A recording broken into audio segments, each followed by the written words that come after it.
All right, what makes a good ACR?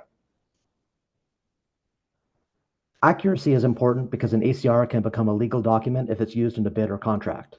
You want to make truthful statements about the accessibility of the product that are representative of the accessibility testing that has been done.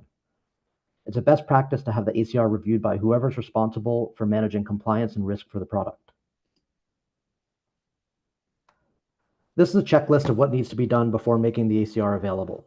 Most of these checklist items are described in the introductory slides of this presentation. These include ensuring that the ACR is complete, accurate, descriptive, and accessible, as well as some housekeeping items such as deleting the instructions from the document. A good product description should provide enough details for users to understand the product as it was evaluated. It should tell the reader if anything was excluded from testing, such as mobile software versions of the product, third-party social media widgets, or specific product integrations or add-ons that are reported in a separate ACR. It should also provide links to ACRs of any of these types of products if they're not tested within the scope of this report. For contact information, people might have questions about the information in your report or where to find an updated version of your report. It's important to remember that these are not marketing documents, and if users reach out to the contact that's listed in your ACR, they should be able to obtain answers to accessibility questions. Rather than using a specific individual as the contact, we recommend you use a group email address of the team responsible for the accessibility of the product. This can help ensure that inquiries can get a prompt response when the author of the report is not available. Evaluation methods used. When reviewing an ACR, people pay close attention to the evaluation methods used section to determine if you've done sufficient testing that supports the results in the ACR. The VPAT provides instructions on what types of things you should be describing when filling out this section. The more detail provided, the easier it'll be for readers to understand how the product will work within their teams, as well as helping to identify how thorough the testing was. As an example, if you know that you have a team member who relies on keyboard navigation and a report lists manual keyboard-only testing as one of the evaluation methods that were used, it can give you more confidence that the report indicates the issues that your users might encounter. This should give you enough context to review the issues in the report and determine how usable the product will be within your team. The applicable standards and guidelines table is different in each edition of the VPAT.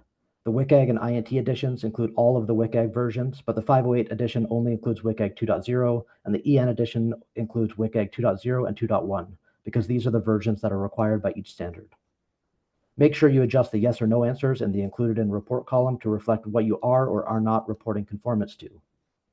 In this example, using the INT edition, we're reporting on all of the standards except for the WCAG AAA criteria. Conformance levels. Use one of the conformance levels that are provided in the VPAT. This includes supports, partially supports, does not support, or not applicable. As I mentioned earlier, not evaluated is a special answer that can only be used in the WCAG AAA criteria if you're not testing or reporting on those criteria. WCAG allows a response of supports instead of not applicable for criteria that don't apply to your product. In a good ACR, these conformance levels are used, and they're supported by the comments in the remarks and explanations column. Remarks and explanations are required for any criteria with a conformance level of partially supports or does not support. Some companies provide this information for all conformance levels, and that's okay. It's important that these explanations identify what features or functionality don't meet the requirements and how they don't meet them. In the example on this slide, for WCAG 1.1.1 non-text content, we have a partially supports conformance level with explanations explaining the issues that were found. In this case, we have 3 items listed. 2 of them provide details on issues regarding alternative text for images, and the third one explains that there is an accessible alternative provided for inaccessible content. This type of information can be valuable to include because it informs readers that steps have been taken to provide an accessible experience for users. The best practices for the remarks and explanations. If there are specific scenarios where an issue presents itself, or if specific testing steps were used for a specific criterion, you can document these in the remarks and explanations. If there's a specific issue with a publicly available bug, you could provide a link to the bug so users can track it and get additional information. If there are any workarounds for accessibility issues, you can also document them here. Here's an example of a good remarks and explanations for WCAG's 2.1.1 keyboard. It says, all interactive content can be reached and operated using a keyboard. This informs you that this criterion is supported by the product.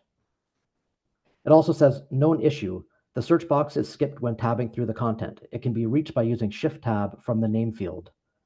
So this demonstrates that an issue was found, but it also provides a workaround for users to be able to access the functionality.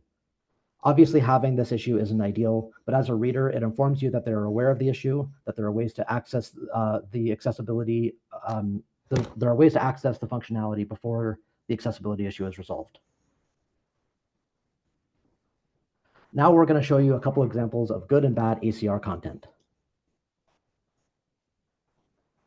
This hardware ACR is good because it uses the terms that are defined in the terms section of the report, which makes it easier to understand and compare products. The remarks and explanations content also aligns with these definitions, which can help demonstrate an understanding of the criteria and the terms. If I have just a quick moment to review an ACR, I'll look to see how they describe an issue. If it's described clearly in a way that I can understand the impact that it might have on a user. For this hardware ACR, the 508 criterion 402.2.4 user control is marked as partially supports. So let's read the explanation. It says, speech is automatically interrupted as the user navigates displayed text and items on the screen. There are controls to mute and repeat spoken prompts and information, but it cannot pause or continue speech. So in this case, the user is able to repeat the spoken prompt, but they can't continue it when it's interrupted. This is an issue that I can understand, and I can understand how it can affect people. So the partially supports conformance level also seems appropriate. This comment tells me a lot. One, that they've tested the product with assistive technology, that they're aware of issues with the speech output, and that they provided a temporary solution, the control to repeat the prompt, to ensure that users can still have access to that information. For a bad hardware ACR example, we'll use the same example as the previous slide. We've changed the terms supports, not applicable, and partially supports to the terms passes, irrelevant, and minor exceptions. These are not the terms that are provided in the terms section of the VPAT. The terms in the VPAT have been created with input from both governments and industry, and they allow for products to be compared against a similar baseline. If you're trying to purchase the most accessible product available, you would want these reports to be filled out using consistent terms and definitions to make it easier to make an informed decision. If you put yourself in a procurement situation where you are reviewing 5 products, and 4 of them use the VPAT terms for partially supports, and 1 uses minor exceptions, it can make it more difficult to compare this report against the others, and it raises concerns that they might not have been evaluated the same. Let's move to a good software ACR example. In this example, we have the following WCAG criteria marked as not applicable. 1.2.1, audio only and video only pre-recorded. 1.2.2, captions pre-recorded. 1.2.3, audio description or media alternative pre-recorded. These criteria include details in the remarks and explanations column that clearly state why it's not applicable. In this case, it's because there's no audio or video content in the product, so the remarks will state the application does not contain any synchronized media, or the application does not contain any audio only or video only content. This clearly supports the conformance level of not applicable. So to move to a bad software ACR example. In this example, not applicable is used repeatedly, but it does not align with the content in the remarks and explanations column. To pick an example, WCAG 1.2.3 audio description or media alternative is listed as not applicable, and it has remarks saying audio description for visual content are not provided. This gives me many questions about the quality of this report. 1, it casts doubt on the understanding of the criterion. Audio descriptions are not necessarily required for visual content. It's only required for the video content in synchronized media. Audio descriptions are not required for all visual content, so this leads me to think that it might not have been tested properly, or it's been tested by someone who's not familiar with the requirements. 2, why is this content marked as not applicable if the author felt that it applied to any visual content on the page? 3, this criterion allows for a media alternative and does not necessarily require an audio description, but this isn't mentioned in the remarks, so I'm wondering if the tester properly understood the requirement.